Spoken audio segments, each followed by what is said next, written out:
Garments খাতে অসন্তোষে জড়িত কাউকে ছাড় দেওয়া হবে না, তাদের বিরুদ্ধে সরকার কঠোর ব্যবস্থা নেবে বলে জানিয়েছেন শ্রম ও ক্রীড়া উপদেষ্টা আসিফ মাহমুদ সজীব ভুঁইয়া।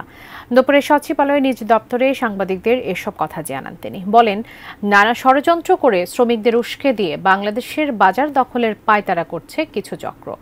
যারা উস্কে দিয়েছে এবং এর সাথে যারা জড়িত তাদের চিহ্নিত করা হয়েছে বলে জানান আসিফ মাহমুদ। কয়েকদিনের মধ্যে পরিস্থিতির উন্নতি হবে। ষড়যন্ত্র থেকে শ্রমিকদের সতর্ক থাকার আহ্বানও জানান উপদেষ্টা।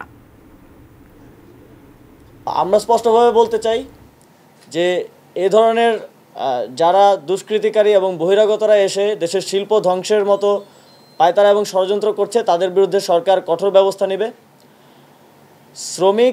শ্রমিকদের যেই ন্যায্য দাবি দেওয়া আছে সেগুলোর বিষয়ে আমরা আলোচনা করছি শ্রমিক নেতৃবৃন্দের সাথে, এবং ভবিষ্যতেও যেগুলো তাদের লং টার্ম দাবি দেওয়া আছে সেগুলো সমাধানের ব্যাপারে আমরা তাদের সাথে কাজ করে যাব।